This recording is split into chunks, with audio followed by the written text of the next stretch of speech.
Ne oğlum Yusuf klastaşın doğru gününe saat okulunda 3D bilen şunu tayarlattır. Hem de öğrenmişler. Burada hiç böyle bilen yönü edeni öğrenmiş şu at gördüm. Yine açığım orkayı nedir?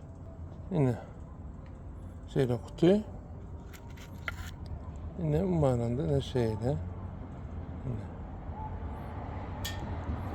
Yine kovsadat. Aslında 3D'den koplat yaşasın oluyor. Vaxt tapıp çağırana da öğretmeli. Men bilýän Türkmenistanda da batır idi. Atmy satyn almam bolýar. Elbetde arzanam.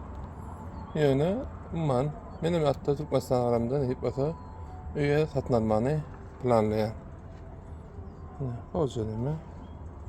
Biraz ekinin bilýäňiz. Ine şuna maňa öňrek ýazap beripdi. Ene bu 3D'den. Aslında mikrofon goýulýan. Aşağıda şeyler, ağzınıza yiyecekler. Alli. Ağramayı saklamak için de. Ne şey edip ata mikrofonunu koymak için stolla oyandı. Anne men kuşların iyimini dökken bir kazanmam yetmiyor. Düğün uyduk sonra.